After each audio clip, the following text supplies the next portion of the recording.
Wazi. Huyo ni Steven Mguto ambaye ni mwenyekiti wa bodi ya ligi.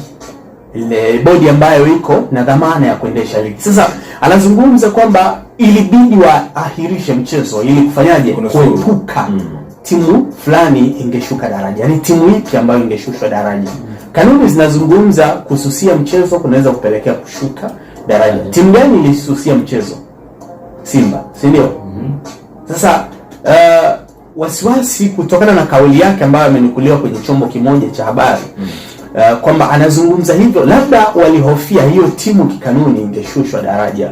Na zaidi alizungumza, kwa sababu hiki ni kipande tu cha mazungumzo, kwamba lakini wale Simba wenyewe walikuwa kwenye kanuni, wanasimamia kanuni inavyoeleza, na Yanga nao wanasimamia kanuni inavyoeleza. Nadhani tusirudi huko kwa sababu mjadala huo ni mgumu.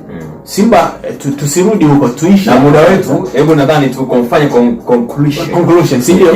Yes, alizungumza zaidi, akasema namna ambavyo timu hizi zimekuwa na hii inaitwa zinafuatiliwa na watu wengi, kwa hiyo zinatia pressure hata kwenye maamuzi, kiasi kwamba anasema imagine Simba imeshushwa daraja, hali itakuwaje?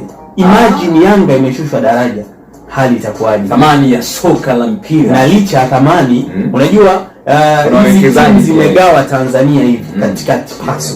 Kuna viongozi wanasema mpaka kuna viongozi wa serikali ambao wanazifuatilia na wana mapenzi ya dhati na timu zao.